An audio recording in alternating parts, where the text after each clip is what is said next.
Et tout ça m'a mené, cherchant un peu plus loin, à ce texte profondément dur et fort, écrit sur la mort de la mère de Colin, Le Rendez-vous, texte à travers lequel on apprécie l'intérêt qu'avait Colin pour l'écriture du désastre et que cela comprenait une telle écriture chez elle. J'aurais aimé lire du Rendez-vous les passages où Colin enchaîne de façon remarquable à travers une trentaine de pages éveillé, vieillir, la vieille du jour, lever, élever, s'élever, passer, se passer, passe-partout, marcher, marcher, s'entendre, entendre. Les passages où elle évoque son enfance de jeune fille pas bien rangée. Elle évoque les souvenirs de la voix d'une mère absente et stricte. Dans ta bouche, les morts étaient les décédés. Dans ta bouche, les hommes étaient des mesures. Tu disais toujours, je le dirai à votre père, ou votre père a dit, dans ta langue s'ouvraient les mots d'une autre langue. Very nice, thank you. C'était une mère attachée plutôt à la fiction et plutôt aux morts qu'aux vivants. Colin, comme Simone de Beauvoir, donne une mot très douce. Toutes deux, il me semble, au sommet de l'écriture dans ces textes, décrit qu'est-ce que c'est vivre auprès de ces mères exigeantes, dissimulantes, déterminantes, voulant que leur fille soit une vraie jeune fille, mais profondément rejetée par ses filles, et de vivre auprès de ces mères les derniers instants de celles-ci, d'avoir à négocier ce que c'est être les héritiers de ces mères repoussées. Là où Beauvoir a décrit quelques transferts corporels, la bouche de sa mère que Beauvoir imitait de façon involontaire lors de son deuil, Colin décrit plutôt le passage difficile des voix entre mère et fille. La voix de son mère est présente en tant que souvenir. C'est une voix plutôt dure pendant l'enfance, plutôt absente, regrettée, une voix muette. Il lui manquerait des souvenirs de l'enfance de la fille. Il sera silente enfin, même sur le nom de celle-ci, absente dans tous les sens, jusqu'à ce que cette voix tellement manquée revient en grand vomissement pendant une nuit où la fille, et cela va être la seule fois, accompagne sa mère et jusqu'au lever du jour. La narratrice accompagne sa mère jusqu'à l'aube, ce qui rendra possible un moment de joie sauvage.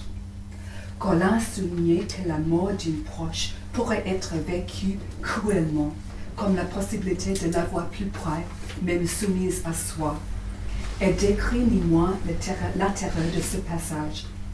Il y aurait long à dire sur la petite fille qui vomissait le rutabaga qu'elle devrait manger pour obéir à sa mère, et sur la mère qui passe cette nuit outille en lui vomissant les mots, adresse que la fille aurait longuement espéré, mais qui n'est pas une adresse.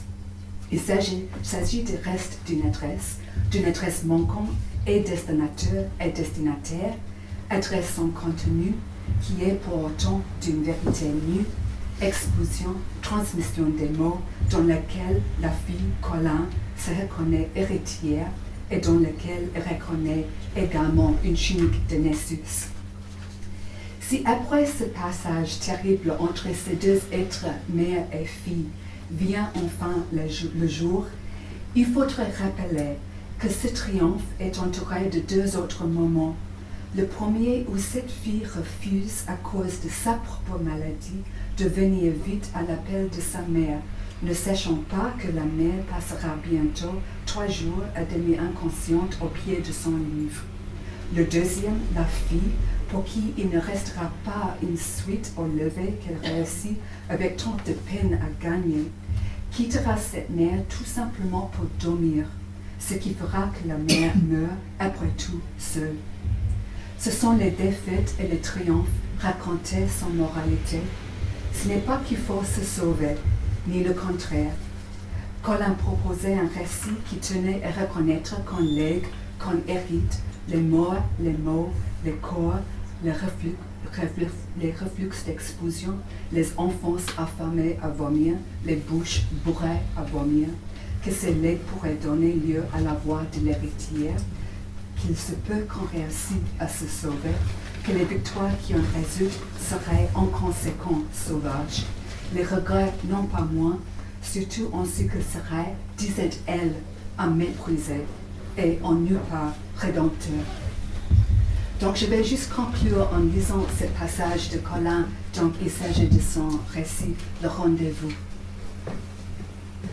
Dans cet accompagnement ultime pour lequel elle s'était portée volontaire, elle tenait son unique chance de te rejoindre, d'être avec toi.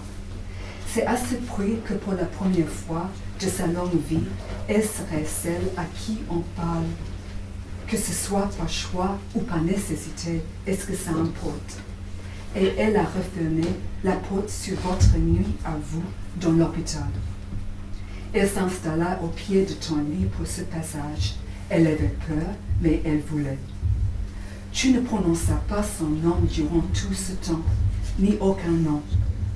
Mais très vite, comme si tu n'avais pas attendu que ce moment, dans l'obscurité, les mots enflèrent ta gorge, ta poitrine, se précipitant à travers toi en grandes vagues rythmées, et y emplirent la chambre pendant des heures. Ils déferlaient dans l'ombre où elle restait toute immobile, ramassée, l'oreille tendue, à les écouter, à les entendre sans les comprendre, et cependant si vrai que tu n'en avais jamais prononcé de pareil. C'était une grande mélopée, un récitatif, un plaidoyer, une tirade à tir et sans mesure, un chant de reine déposant sa couronne, une musique immense. Tu ne savais plus qu'elle était là. Tu parlais sans témoin, et elle t'écoutait, la bouche ouverte sur un cri silencieux, à l'extrême limite de ce qui peut s'entendre, se retenant pourtant de plaquer ses mains contre ses oreilles. Elle voulait entendre et demeurait dans cette entente qui durait. Enfin, ta voix s'apaisa, brusquement. Ce fut le silence. Alors, prise de panique, elle se pencha sur toi pour guetter ton souffle, toucher ta main. Oui, tu vivais, tu étais encore là, tu étais vivante. De toute la force de sa vie, elle t'avait gardée jusqu'à ce moment. Dans ton également, elle t'avait retenu. Maintenant, vivante encore, tu dormais. C'est elle qui, silencieusement, tapie dans le noir, a eu accompagné la dernière scène. Tu lui legas tes mots, ce grand poème de l'agonie qui monte dans la chambre, envahissant tout. Et elle avait envie de te faire taire, mais à genoux, le front contre les draps, les poings sur la bouche, elle t'écoutait jusqu'au bout, toi. Rien, tu ne disais rien, tu lui livrais la masse de la parole et de son rythme. Tu la vêtais de cette tunique de Nessus. Elle s'est reconnue en toi dans cette seule nuit. Elle trouvait dans les mots qui fuyaient de ta gorge sa propre fièvre, ces mots qui débordent ses flots vomissants, et découvrit la racine de ce qui l'habite. N'est-elle pas ton héritière, celle qui sait combien en toi la fiction toujours fut la plus forte? Elle est ton enfant de fiction. Elle ne voulait pas, elle voulait une mère réelle et non de parole.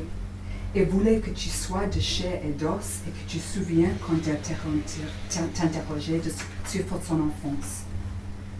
Quand as-tu compris, vu, décidé que sans la fable, tu ne supporterais pas de vivre? Quand as-tu commencé à affabuler, faiseuse de récits? Quand t'es-tu retiré dans cette distance? Très jeune sans doute, dès le temps où sous ton grand chapeau, tes yeux clairs s'égarent. La fable allait te reporter à travers deux guerres, des maladies, des morts. Elle n'a pas retenu les morts qu'elle croyait ne jamais oublier. Elle ne sait pas quels ils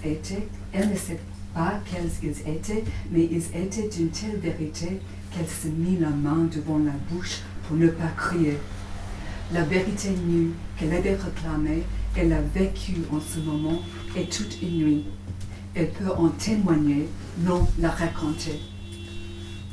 Quelque temps plus tard, tu pris la parole d'une voix normale pour lui demander son souvenir de cette nuit. Quelle heure est-il? Elle te soutint jusqu'à ce jour dont la lueur parut enfin. Et tu lui demandas, est-ce bien le jour? Se rapprochant encore de toi, elle dit, oui, le jour, oui, le jour est là. Elle éprouvait une joie sauvage, triomphante de ce que, surmontant tous les obstacles de la nuit, vous ayez atteint ensemble ce nouveau jour.